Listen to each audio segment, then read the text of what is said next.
Ladies and gentlemen, welcome back to another night of iRacing action here on the National Racing Network, where tonight it'll be the stars and cars of the iRacing Silver Crown Cup. Officials coming to you from a monster split. 40 cars on the entry list, 2 20-car fields, and they'll be taking on Dover Motor Speedway tonight. An even 1 mile in length, which is an absolute lie. There is no way it's 1.000 miles, but we'll let them fudge the numbers a little bit. 24 degrees of banking. Greg Ray holds the track record here. When the Indy cars came here in 97 and 98, and it was abject insanity. Fastest laps ever turned at Dover, 19.622 seconds. We're not going to be nearly that fast tonight, but it's going to be close. My name is Chris Graham. Thank you so much for coming to hang out with us here on a Monday night. And joining the booth, as always, by the Bizzler, Mr. Patrick Byrne. And I'll tell you what, buddy, there's a lot to unpack here a little bit. Weather is going to impact this race. 99-degree track temperature is what we're seeing right now. Yeah, which is a bit cooler than these drivers have been seeing in the practices. So I expect some drivers to have some issues with how tight these cars are going to be tonight, just because with a cool track like this, you're going to burn that right front off. You have all that extra grip, so you're going to start pounding more wheel into it, and you end up burning the right front off of them. Yeah, and now that qualifying is rolling out onto the racetrack, we can start to pick up. Let's take a look here. We'll pick up the number, let's see, the 1 of Larry Pace, joining us for another week here. Already through turns 1 and 2 on his first qualifying lap. Strength of field 34-31 on this one here tonight. Should be quite frankly, a pretty fantastic show as we see Larry getting high, wide, and handsome through 3 and 4. Got to take the long way around on lap number 1, build up as much heat as you possibly can. Mike Barry to the top of the board. Well, he was top of the board. Now already quickly back to third as Derek Love moves up to the top spot. 21.311 seconds. Larry Pace, 10th quick. Over a second off the pace. What does he do on lap number 2? A little bit of a wiggle off of 4. He goes second quick, 21.356. Let's pick up Derek Love. He has just finished his qualification run. Now moving up to position number 4 will be... Well, let's hit it. They're changing quickly here. Let's pick up Brandon Buckberger off at turn number 2. 21.383 on lap number 1. He's about a quarter of a second back. What does he do on lap number 2? He will go... Oh, well, he's going to stay right where he was. He was only 9,000th different on each of his 2 laps. Josh Batista now working lap number 1 of his timed efforts as Thomas Lewandowski goes quick time. 21.302, 21.30 with it 2 as Batista's up into the outside wall. He's going to have to take the reset back to pit lane.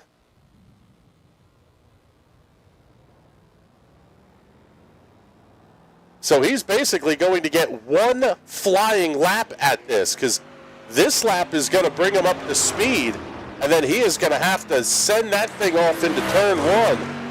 Nut up and ball out. The Lemon, Justin Kleiber have not yet turned a lap. Neither has the 9 of Derek Rolleveld. Jacob Dunn completed his qualification run. None of his laps scored.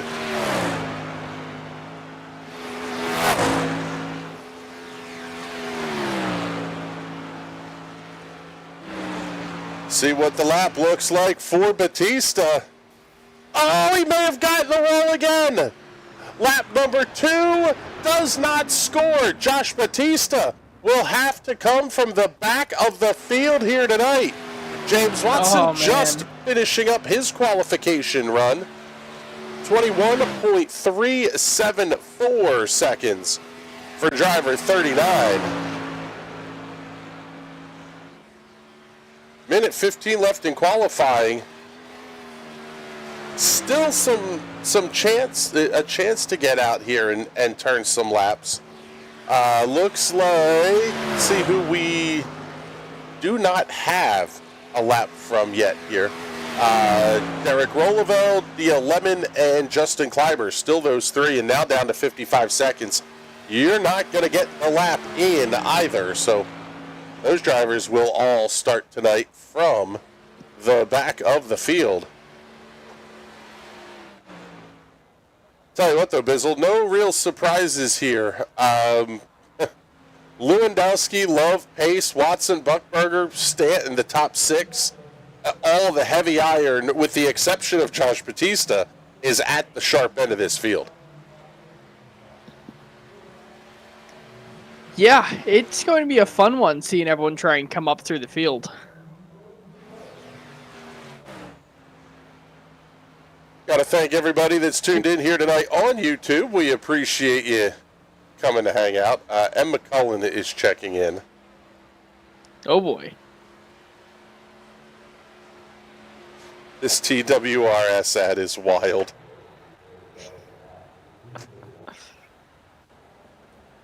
The snipe. Dover's an incredibly tough track. I can't wait to see the racing here because it's a very, very easy one to become complacent with just driving around single file, but a lot of these drivers aren't like that and are going to try and force the issue where, frankly, it shouldn't be forced. Yeah, I think there's a fair chance that we get, well, quite frankly, several messes here tonight. Is Dover Motor Speedway, I should say, does look pretty darn spectacular here this evening, but let's see. Don't believe those are the right names of the right cars there. The names were correct. Now the look of the cars is going to be correct. Starting on the pole for tonight's race, 21.303, the lap time a record for Thomas Lewandowski in the Team Watson Racing setups. Martin Sports number 3 lining up alongside of the Street Side Classics number 2 of Derek Love. I knew I would get that sponsor right at some point this season. The unsponsored, very kind of AJ Foyt looking number 1 of Larry Pace will start third alongside of the Team Watson Racing Setups National Racing Network number 39 of James Watson. Row number 3 will have the Driven to Save Lives special piloted by Brandon Buckberger, lining up alongside of the Big Evil Designs, Napa Auto Parts, Rockwell, North Carolina, number 94 of Jeffrey Stanton. Zach Evans in the Me-Fine, TWRS number 12, alongside of Ben Carswell in the Team Watson Racing Setups number 48. Row number 5 will have the Dizzy V Designs, TWRS number 98 of Vic Aldrich, alongside of the 7-Up Hoosier Tire number 11 of Mike Barry. Row number 6, the Spotify 17 of Joe Gauthier, alongside the Team Watson Racing Setups, racedayct.com, number 44 of Zach Scott Nicky. Laura Gerhardt in the Kibu, number 10, alongside of the number 13 of Tommy Toe. Haven't seen Tommy out here in a while. Glad to see that car back out onto the racetrack with us here. Jason Steinhurst and Josh Batista on row number 8, the Ream colors on the side of that number 20. Last couple of rows, Justin Kleiber, Derek Rolleveld, along with Jacob Dunn and DL Lemon. As the field is off at turn number 4. Great flags in the air. We are underway here at Dover. Lewandowski gets the good jump. Top 4, now top 6 or so. We're all going to get settled in. First side-by-side battle going to be a little bit deeper in the pack. Looks like that's going to be Zach Scott Nicky. And even he gets himself settled in. Got to slide back here to Vic Aldrich and Tommy Toe to catch the first battle. And I have to say, Bizzle, not entirely surprised here that at the front, everybody behaving themselves. Settle in. Don't do anything dumb early on in this race. Yeah, behaving themselves for now. We've seen this before. We'll see it again. Lewandowski's going to pull away to an early lead.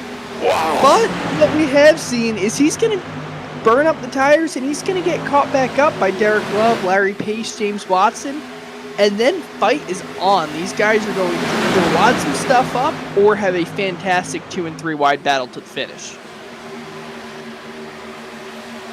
Following along here with Joe Gauthier and Vic Aldrich running side by side. Vic pulling back just a little bit here. In fact, into the crutches of Derek Rolleveld. Justin Cleveland, the only car that's really off the pace. The other one that we kind of have to follow a little bit here, he did this, a week ago? Josh Batista started at the back, worked his way forward patiently to the front of the field. Right now, he's kind of doing that again back here in the 15th position. At the head of the line, Thomas Lewandowski opening up a 5-car length advantage over Derek Love. He set the fastest lap of the race last time by. Now you're going to have Brandon Buckberger trying to get to the inside of James Watson.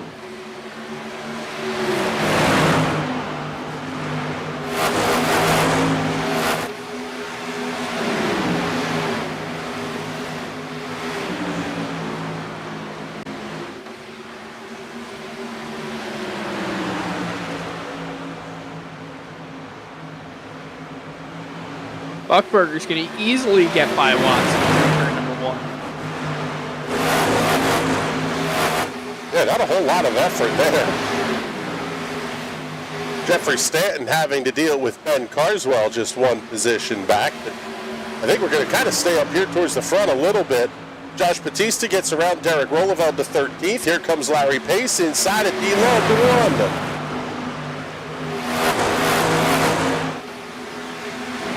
Caution, yellow flag is out. First time tonight, and we may have a mess. Let's see. Possibly several cars going to be involved in this one. See what we can get here on the instant replay. Well, no, maybe not.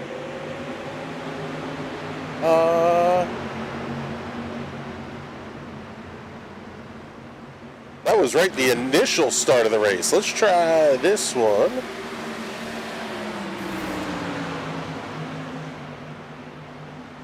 Oh, big contact there with Scott Nicky and Steinhurst.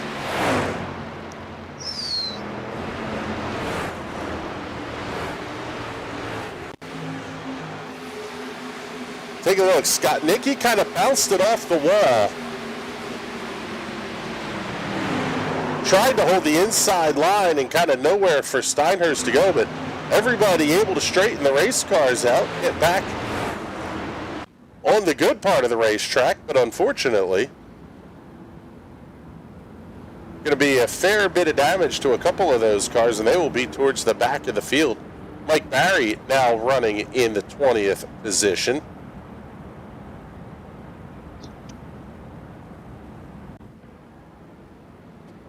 That was kind of a tough break there for both of those guys, Bizzle.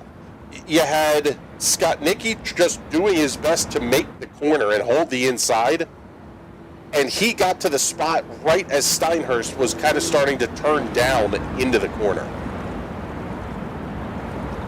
Yeah, and that's what makes Dover so tough is sometimes it's not the track you're battling, even though this track is a monster and Miles is coming out to get you. Sometimes Miles will just play your fellow competitors against you, where just wrong place at the wrong time, nowhere to go, and you get incidents like that.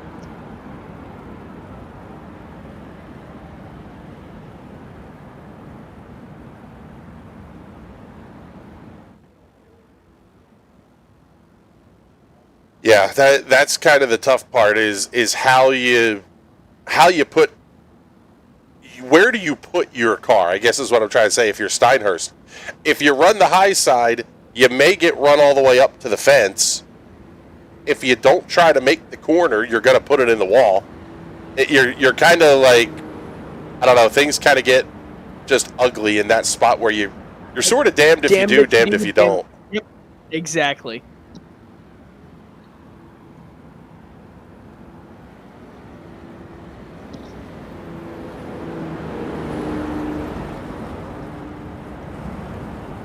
For that reason, Dover always remains one of my favorite tracks and least favorite tracks. I love this track to go out there and hot lap. I love a short race here, but this track is just mentally draining to do a full-length race. Almost like a hostage crisis. I believe we've called this track a hostage crisis. Actually, Mike Bagley of the Motor Racing Network has described the 500 lap races at Dover as akin to a hostage crisis. Call me a guy with Stockholm Syndrome then, because I absolutely love the racing here as the field dives off. Love that. Grab a little gravity exiting turn number 4, and they're all going to head off back to turn number 1.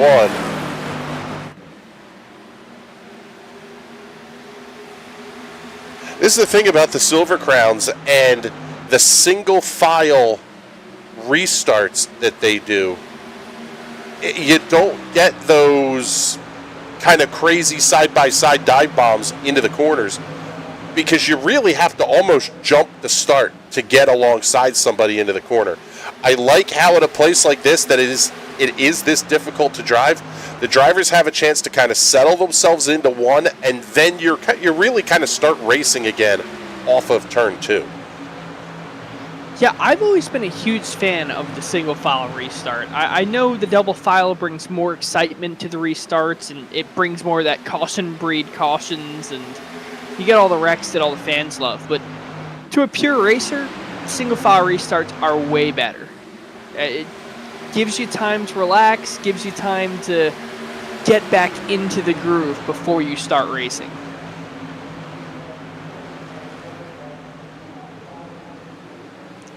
I think the perfect thing was what NASCAR had in the real early 2000s and back before then all the way into the 50s was the single file restart. Then when they put the lap cars to the inside, give the lap cars a chance to get back on the lead lap, put them right back up there with the leaders. But other than that, all your guys fighting for the win, they're on the high side, single file. You have to make the pass organically. Yeah, it gave, like you said, it gave the lap cars a chance to get a lap back, race their way back onto the lead lap instead of the wave arounds and all that kind of stuff. I understand why they did away with that.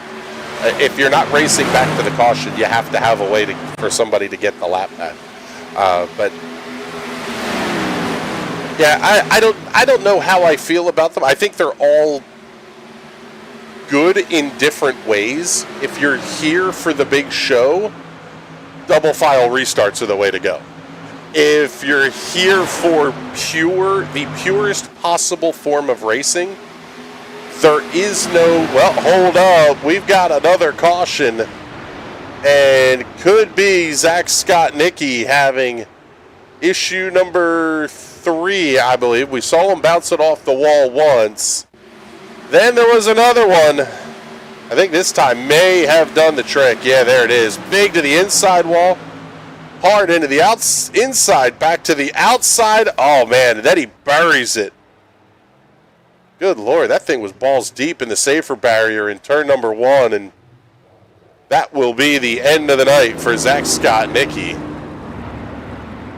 Now, back to what you were saying about the purest form of racing. That, I personally believe, can only be achieved here on the sim anymore. People cared much too much about their lives and not being dead. But I say get rid of cautions. You want pure racing? No restarts. You go out there, cars are wrecking. You got to daze it under your way through that.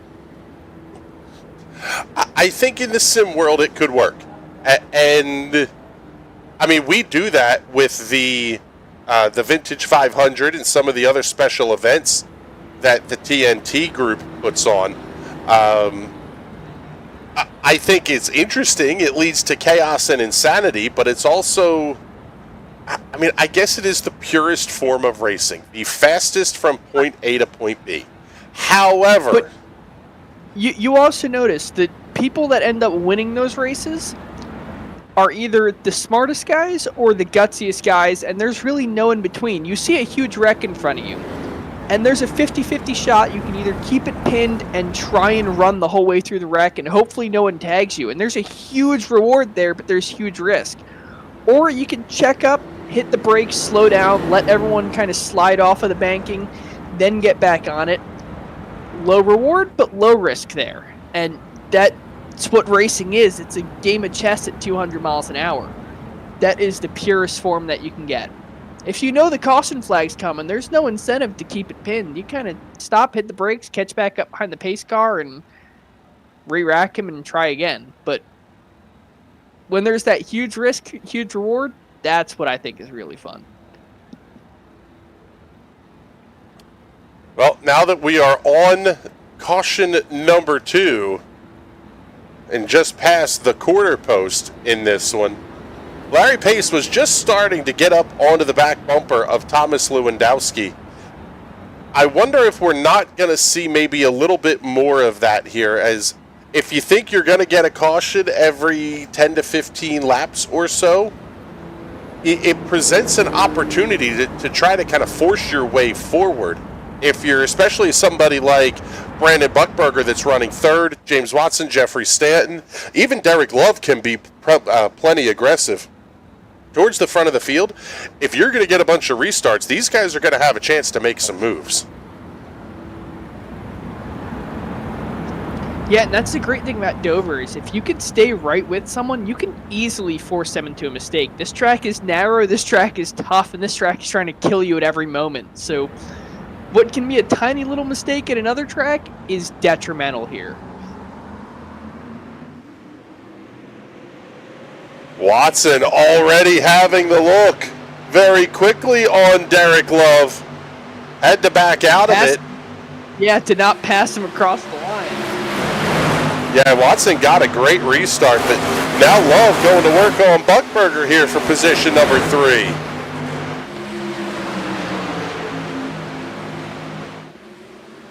See if Watson can make it a blue light special. Oh, man. I don't know if that was a wiggle moment off of 4 for Buchberger or the... Oh, there's contact and Love goes around! Watson spins, Stan's involved, Carswell's involved. Oh my goodness! There's a yard sale on the back straightaway at Dover. Pretend race car parts at discount prices. Holy crap. That was a mess. Take a look at the instant replay. Buchberger inside. Just got enough of the bumper of Derek Love. Oh my goodness. Ben Carswell in that, D.L. Lemon in that. Miles was hungry today. Yeah.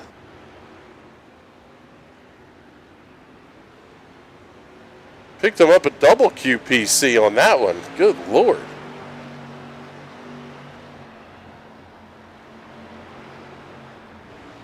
Let's see. Who else do we want to watch this from? Here we go. Let's run this back one more time.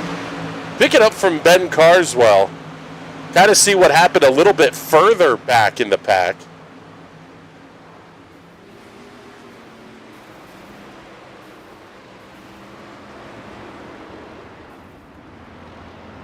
Who was the 8? Justin Kleber.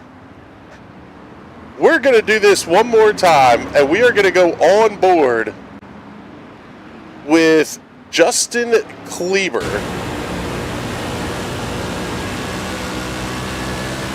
As all hell breaks loose in front of him.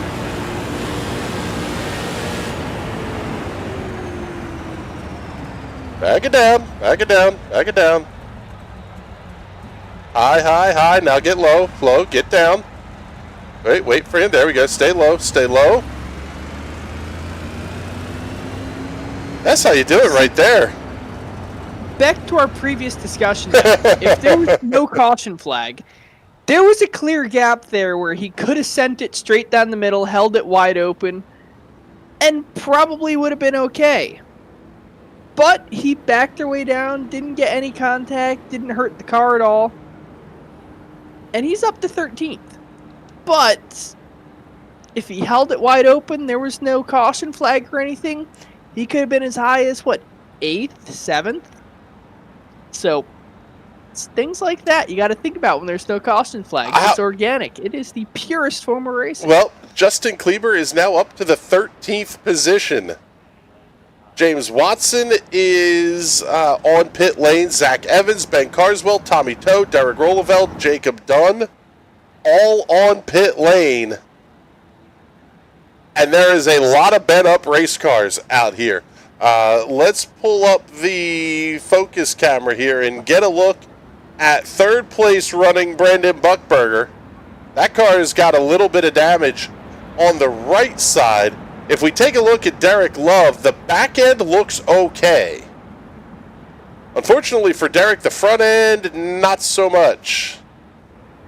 There you see big damage on the left front of that machine. Josh Batista still looks pretty clear. He looks like he got through that one okay. Joe Gauthier was definitely involved in this one in the 17 machine. His front end looks okay. Looks like Mike Barry has a fair bit of damage to his 7-Up Hoosier tire number 11. There you see it up there. Same for Jason Steinhurst, James Watson. Oh, James, that car don't look good, buddy. Go see the surgeon, buddy. Yes. The bolt-ons need an adjustment. So we'll head back to the front of the field.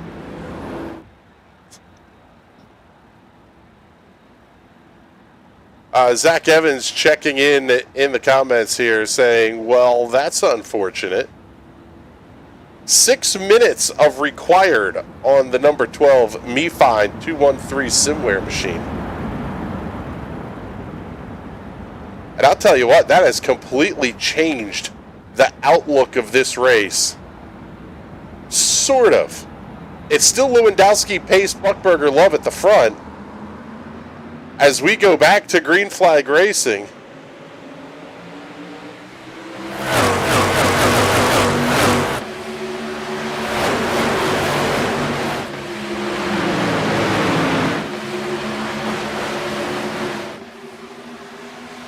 Oh, Love looking inside of Buckberger. Buckberger throws the missile down the backstretch. Oh my goodness. As if the last time wasn't enough. Now Love's up into the wall. Had another car, Jeffrey Stanton, bouncing down the front straightaway. Caution is out once again. Oh my goodness. Jeffrey Stanton on his lid. Can't park there. I've always said you should run a contingency sponsor on the bottom of a race car that is going to be your local porta potty establishment. You know, the blue saunas. And it says something like, when crap happens, call whatever. And then you got that. If that contingency gets on the air, you pay the guy a little bit of money for his absolutely destroyed race car. Go on board here with Jeffrey Stanton.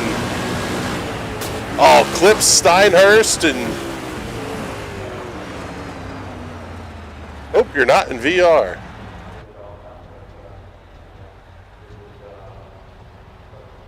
"'Tis but a flesh wound."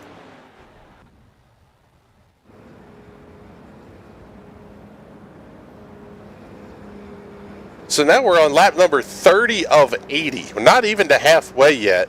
We're on our 4th caution of the race. And after a long green flag run to start things, Bizzle, we're apparently Dover decided to become Martinsville or something. I mean, I don't know if I can compare this to Martinsville. It's definitely like Bristol. Zach Evans, that was a sight to see while sitting on pit road.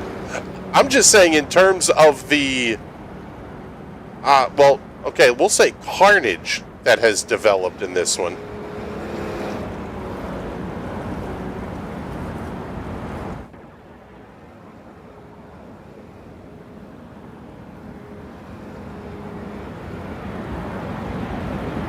And Derek Love, after bouncing it off the wall, able to keep the car in the 6th position. Jeffrey Stanton's misfortune may have saved this race for Derek Love.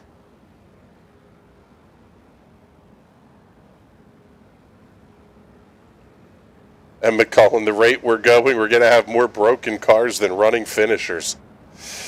Yeah, what was it? 1992 Indianapolis 500, I believe, had 9 cars running at the end. There were more drivers hospitalized at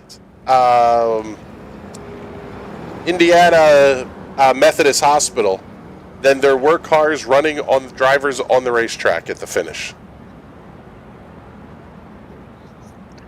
Yeah, drivers meeting in the ICU, drivers meeting in the ICU.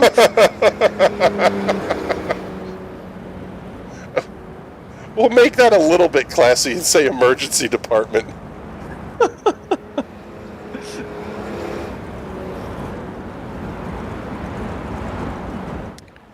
You don't need nurses in the emergency department. You just need the grand marshal there.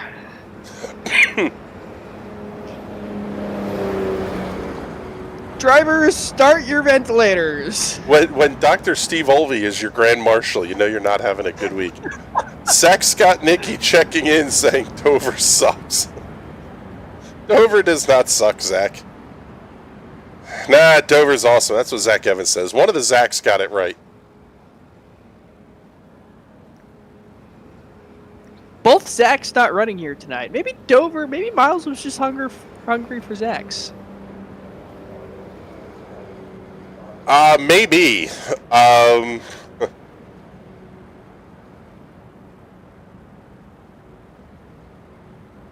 Taking a look here, we have pulling up the point standings.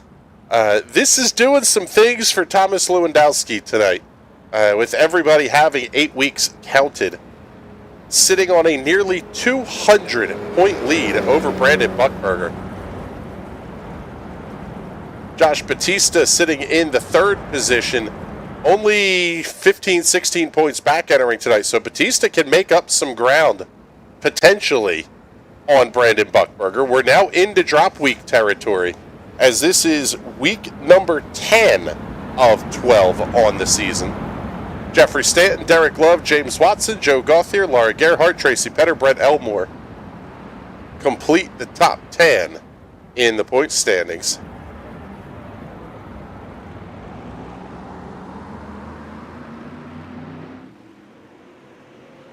Field comes back to green. Going to be a good restart for Thomas Lewandowski. Josh Batista had Joe Gauthier thinking about making a move. How about the runoff of 2 for Larry Pace? Pace has been hanging around there in the 2nd position.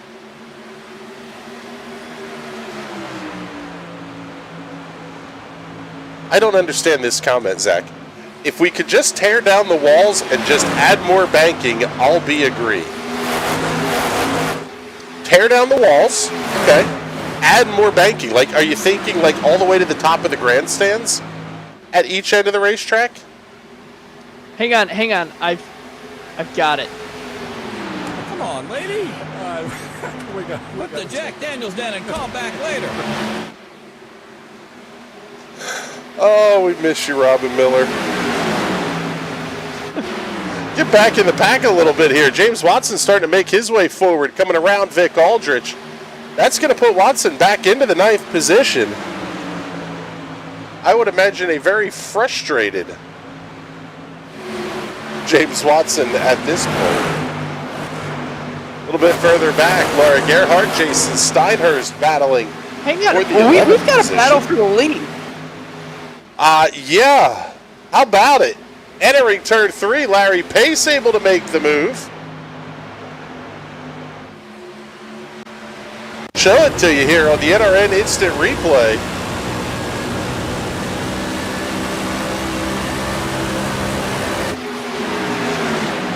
And quite frankly, not really much of a fight put up by Thomas Lewandowski there either, as we go back to the live look, and couple of laps shy of halfway, we have a new race leader. Larry Pace getting his first laps led of the event. Thomas Lewandowski has led 36. Led the first 36, for that matter.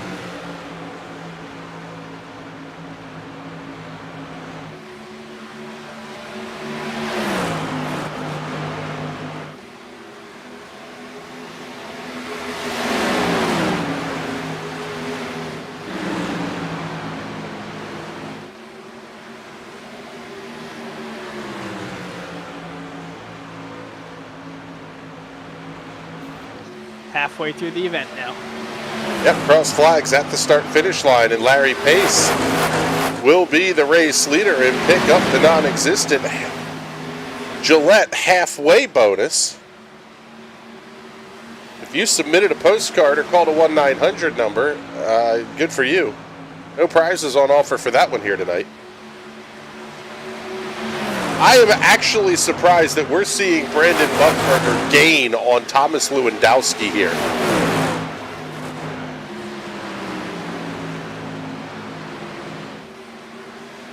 Buckberger has not been on pit lane.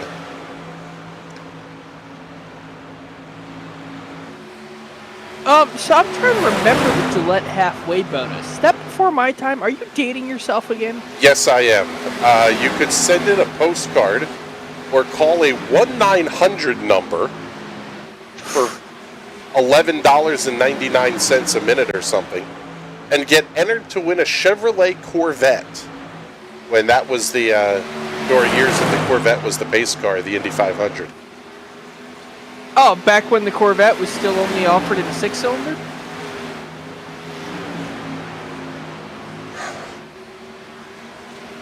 We're not going to go there.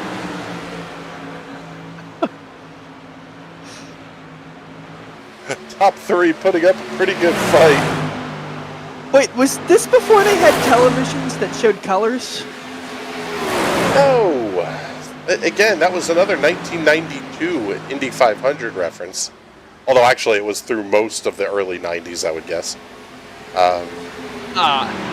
Yeah, a little before my time. I wasn't even a thought yet.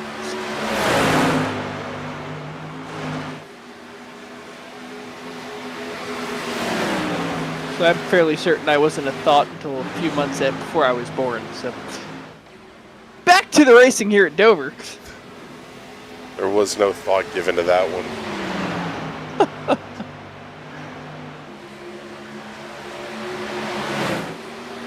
God, it's only Monday.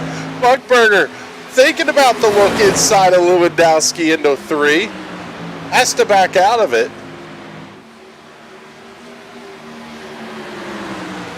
It's going to stay at a 1-car length gap here.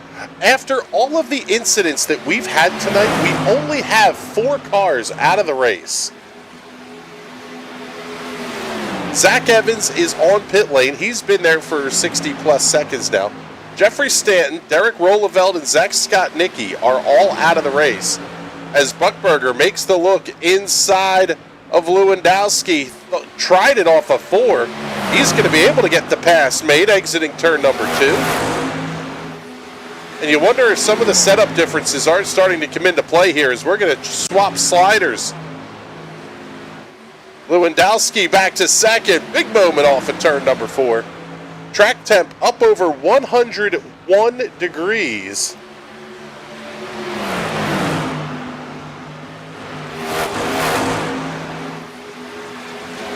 About 3-4 degrees hotter than where we started this race.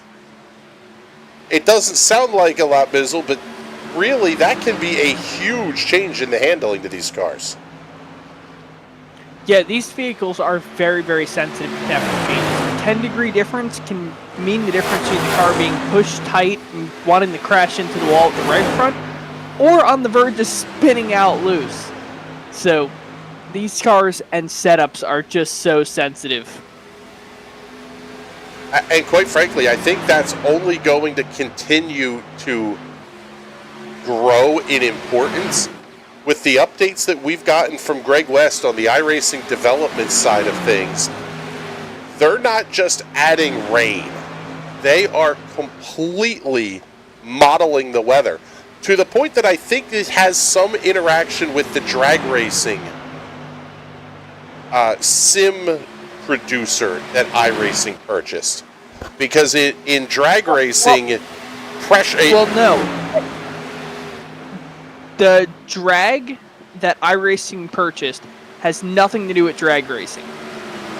Drag is almost similar to BeamNG. It's a soft body tire modeling program for off-road dirt racing. So what that acquisition did for iRacing was give them a lot of experience in how tires react, not only as a soft body in relation to asphalt, but especially in relation to dirt. So it's going to make the dirt racing so much better. But unfortunately, no drag racing just yet here on iRacing. Well, no, I'm not saying we're going to get drag racing. What I was getting at was things like the vapor density of the air is of vital importance in drag racing. It's not just temperature and humidity, which is kind of what we base everything off of now. There is a complete revamp of the entire concept of weather that's coming to iRacing with the rain implementation. A car that's already sensitive to temperature change is only going to get more sensitive to those types of changes the more you model weather into play. Yeah, and just going back to drag racing, man, one thing to note is I've worked with a couple drag racing teams, be it Ultra, NHRA, bracket racing, locals, just sportsman guys that don't go to the NHRA events. And one thing in common between all of them, all the way to your top fuel guys that you see on TV every week, to your local guy that just shows up every Saturday and goes and has fun, they all have a full weather station like an airport would have inside of their trailer. That is how important the weather is to those guys. And like your NHRA guys, your top fuel guys, just on a change of 1 degree or a little bit change in the humidity or your water vapor in the air, that is a change in the wheelie bar. That's a change in how aggressively they hit the clutch. That's a 1/10 of a PSI of tire pressure they're playing with, just to get that car to go down the drag strip for 3 seconds. Well, and it makes me wonder what kind of changes in adjustability could we see come to iRacing, because if you're going to model the weather to that level of detail, I would think the expectation would be that the cars will also be modeled to that level of detail. God, I hope so, especially on the engine side of it. Like, in the dirt late models here on iRacing, you have the option to put a restrictor plate on the car, which sounds silly. Why would you take horsepower away from the car? But if you go from a really tacky track and very gripped up track in the heats, you don't want to put a restrictor plate on it. You want as much power as you can lay down on the track, but you get to the race and, well, the track prep guy, a little hungover, didn't feel like watering the track for the heat for the feature. Now you've got this slick racetrack, can't put all the power down, so you put a restrictor plate in it so you can still squeeze at the full throttle, you can still have full control off over the car, and you can get off of the corner harder. And it sounds silly to take power away from it, but sometimes that's exactly what you need to do to go faster. Take it out of the right foot of the trained chimpanzee sitting in the seat and make it where it just isn't going to go that fast. That way the driver isn't changing driving style to suit the racetrack. You kind of make the car suit the conditions that you have. I think it's going to be really interesting to see, and it's something else that's starting to develop here. Race leader Larry Pace beginning to catch some lap traffic, not too far ahead, but we're down to 16, 17 laps left to go in this one. Brandon Buchberger could have a shot at the win here. Yeah, anything is still possible. Lap traffic, well, it's not usually an issue for these super fast guys. At a track like Dover, where it's not very wide, there's not a lot of room for the lap traffic to get out of the way. If they do move up out of the way, there's a chance for them to wreck. it really brings that option for Buckberger to catch right back up. And if lap traffic slows these guys down enough, it brings Lewandowski right back into the fight. Yeah, we'll see how it all shakes out here over the final 14 circuits remaining. It'll be Jason Steinhurst. Buckberger getting a little bit loose off the corners. That car is getting to become a huge handful for him. Yeah, and if you look at the data on this one, over the 15-lap average, Brandon Buckberger is 1/100th of a second faster. Over the 5-lap average, Larry Pace is a full 2/100ths faster. So you watch the trend lines there a little bit, and hang on. Coming off of turn 4 here, can we go to the onboard of Buckberger?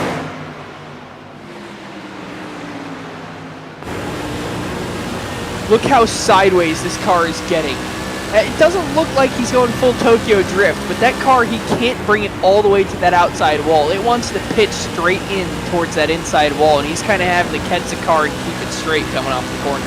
yeah, he's actually even fighting it from very early on in the corner. You can see even here, you hear him back out a little bit as the car wants to wash up the racetrack, and he just cannot get the throttle down on corner exit.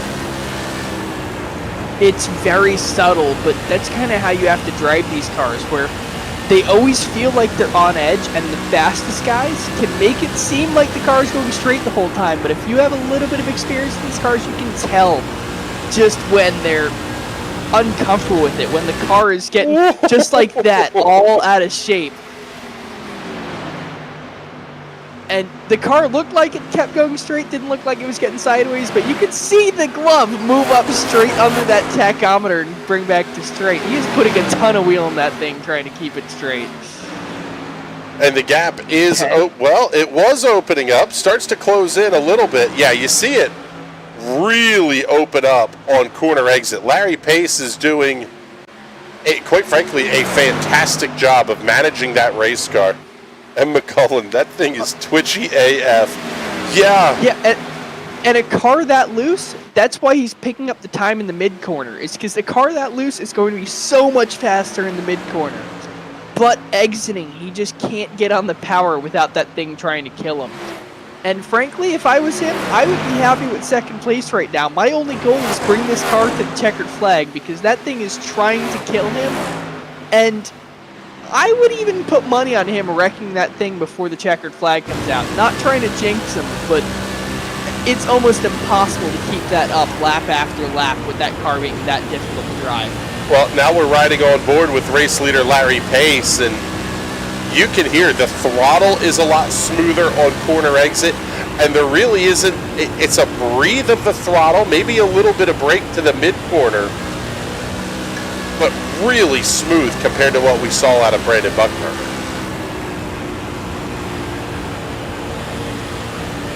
Yeah, that's a car that's giving him a lot of confidence, allowing him to go into there as hard as he possibly can, slam back right into the throttle, and it's not trying to kill him.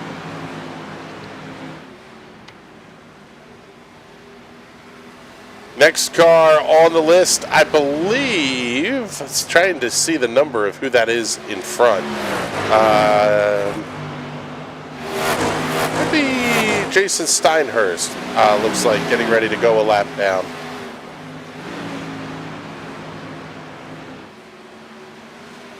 Actually, no.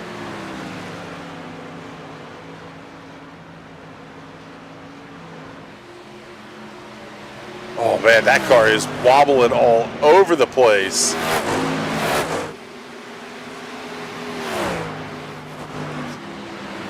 And McCullen going full Jason Owens in the comments. These onboards have me pressing a non-existent tear-off button.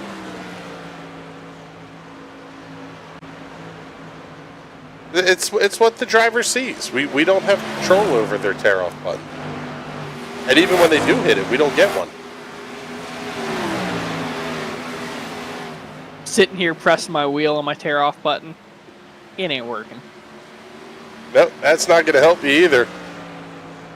Larry Pace doesn't need much help, though. Down to 2 laps to go with a 1.2 second, almost 1.2 second lead over Brandon Buckberger.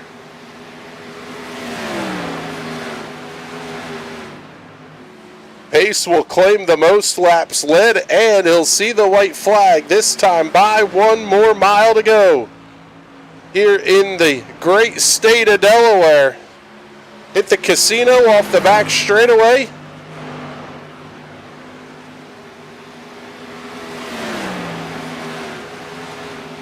Through 3 and 4 for the final time, and Larry Pace onto the twin checkers. He'll pick up the win here at Dover. Brandon Buckberger going to come home second. Thomas Lewandowski third.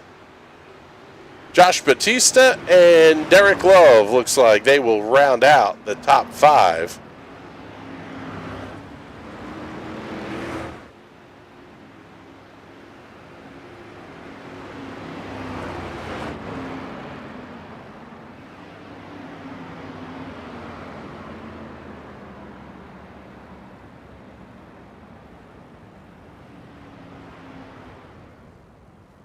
So nice of Larry to just get himself into the first pit box, clear himself out.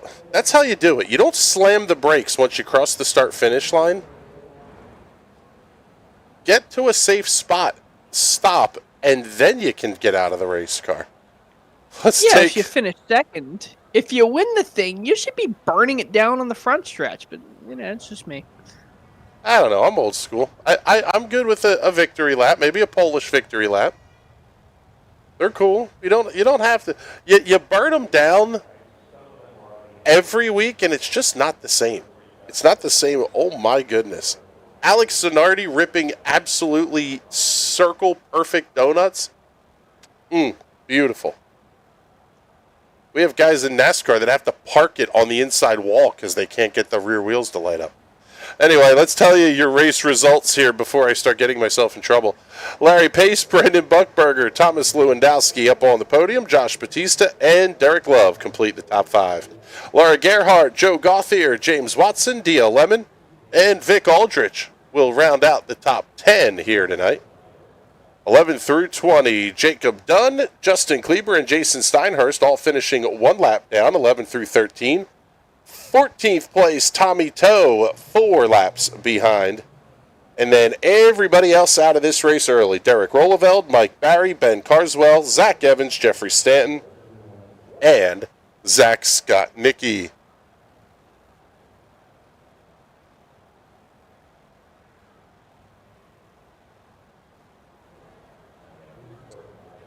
So we will get ready for our Victory Lane interviews here.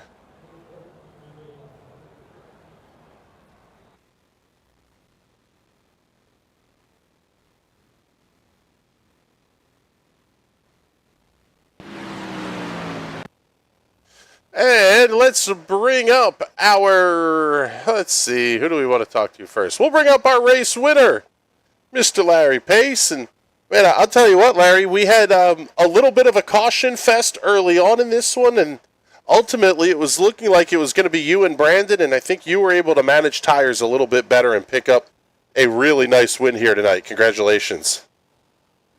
Oh, thank you very much. Yeah, I was a bit worried at the beginning with all the wrecks. It's kind of not typical for this series, so I was really hoping we got a green flag run in, and I'm really thankful we did at the end there because it was a blast to drive as the tires changed. Yeah, it seemed like the track was getting hotter as the race went on. The tires were starting to go away. If there was a perfect storm of things to work against this race car in this venue, we were getting it. And then you were just able to find, I don't want to say find another gear because you only have one, but you kind of found another gear, were able to open up the gap on Brandon. How did that play out for you over the last kind of 15 or 20 laps?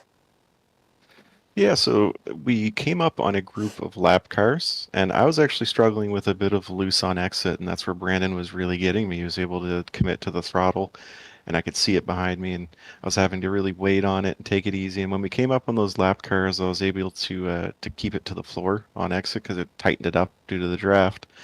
And after they got out of the way, the fuel had burned off enough to where I was a lot more comfortable. So just kind of happened the perfect way for me at the end there.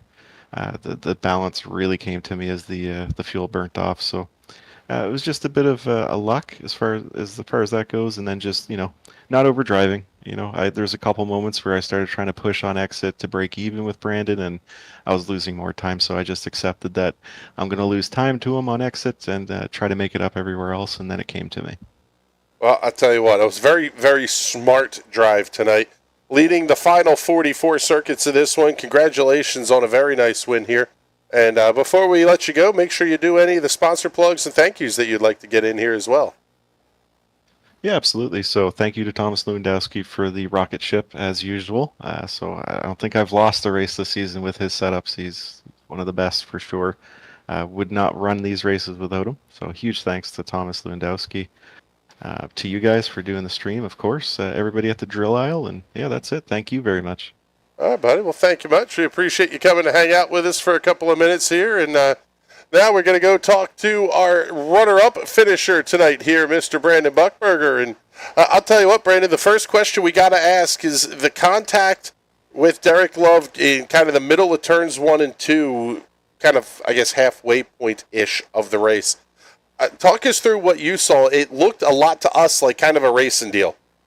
He's, two cars going for one piece of real estate. Yeah, it's called give and take. And it's all take and not give. I mean, I gave him the spot, and I just crossed him over, and just he came down. But looked like net code, but I'm not going to blame it on that. It's just I can race other people all the time without doing this, and it seems like him and our magnets lately. I'm tired of finishing second. I'm tired of wrecking, but somehow I had both in one night. Well, yeah, that was going to be the next question, because the car was obviously at least had a little bit of front end damage. It didn't look like the contact between you and Derek was too severe. How was the handling after that? Because it seemed like the car was really, really fast right until the end when the tires seemed like they went away on you. That damage killed it. I would have been about a tenth quicker. Yeah, that's kind of what we were thinking. I mean, you were doing a nice job keeping up with Larry there. And then, man, it really turned into a handful late. But congratulations on the podium finish here. And any sponsor plugs, thank you, shout-outs you want to do, now's your chance to get them in. No, I got nothing. I'm going to keep my mouth shut. All right, buddy. Well, thank you much. We appreciate you coming in to hang out with us up here in the booth. And now it's time to bring in our third-place finisher tonight, Mr. Thomas Lewandowski. And your car was absolutely spectacular early on in this one. Were you doing any holding back, or were you having to really push to keep Larry behind you there? I mean, you led the first 36, and the car, quite frankly, looked fantastic. Well, I think the bigger problem, actually, it was just we got all those cautions, and like when you get that many cautions, you run low on fuel. By run low on fuel, I mean like you're running lighter on fuel, which makes you tighter, compared to how many laps you run on the tires. And with the way the weight jacker works, like it lowers the left front down when you lower the cross. So you only get so much adjustment there before you bottom out the car potentially, and that's what kind of happened to me there. Was I couldn't loosen up the car enough with the amount of fuel I burned to get it really good there where I needed it to be. But I knew it would be a good points day, so I just kind of took what it gave me and live to fight another day. Well, I'm glad that you mentioned the points, because with 2 races left to go. Before this race, it was almost 200 points that you were sitting on over Brandon. Looking at the numbers now, almost 200 it stays at. 1544 to 1395. You've got to be feeling really, really confident at this point in where the points are going to shake out, and kind of hoping and getting yourself in position for another championship. Yeah, it's with how the points are right now. I just have to, basically not do anything stupid, which is what I tried to avoid to do today. I just kind of, I crossed Brandon over to one time, but after that, I was like, I'm just not even going to push the issue there because I had a big enough gap to Josh where I didn't want to give that up. So I kind of just let him go and, maybe later in the race, I thought I could maybe run it back down. I started to vary a little bit at the end, but not enough laps left. But that was okay. Well, congratulations on the podium finish here tonight, and I'd imagine looking forward to Myrtle Beach and Pocono a whole bunch. And before we let you go, do all the big sponsor plugs and thank yous that you have there as well. Just thank you to you guys for broadcasting these and doing such a great job. All the guys over at the Drill Isle Team Speak, Larry and John, Marcus, Bob, all those guys. That's about it. Myrtle Beach, not looking forward to it so much, but Pocono will be fun. Yes, Myrtle Beach I think is going to be a little bit interesting. I haven't seen that place in quite a while. But Thomas, congratulations once again on the win here. And man, I'll tell you what, Bizzle, this was not the race we were expecting, but we got a really, really good show tonight. Yeah, that was a fun race. I mean, you got everything Dover ever asks for. It asks for some cars to get eaten up. It asked for some great finishes, asked for some passes for the lead, and frankly, we got all of that. So I'm happy with that one. Yeah, we got a really, really nice show here tonight, and well, we actually get like a couple of nights off in a row here, buddy. No Sim Racers Club show this week. They are heading off to Richmond on August 23rd, but nothing this week on the 16th. Our next airtime will be Thursday night, 9 p.m. Eastern Daylight Time for the U.S. Open Wheel doubleheader heading off to Virginia International Raceway. And then this one, we can officially announce this one now. This is going to be incredible this weekend. Coming up on the National Racing Network, we will have 5 Spec Corvette Series races on opposite coasts. We will kick things off at 1:30 on Saturday afternoon. Spec Corvette from Sebring, the full international course, race number 1. Coming back 3:30 in the afternoon, Sebring race number 2. 4:45, hop on the plane, we're going to Sonoma. 4:45 for a Spec Corvette race there. It's going to be insane. Then we're going to come back on Sunday. 1:50 in the afternoon, race number 4 for Spec Corvette at Sebring. Followed at 2:45 by Sonoma race number 2, and then 7:20 Sunday night, Sonoma race number 3. 6 Spec Corvette races on the National Racing Network this weekend. It is going to be a cluster and a dumpster fire, and everything that is beautiful about live streaming sports. I am so jacked up to be able to bring this one to everybody. We're really looking forward to it. You will see those streams go up here in the very near future, but we got some work to do before then. So it's time for us to get the heck on out of here. It's been a fantastic night of racing, and we're looking forward to a whole lot more coming up Thursday night and the rest of this weekend.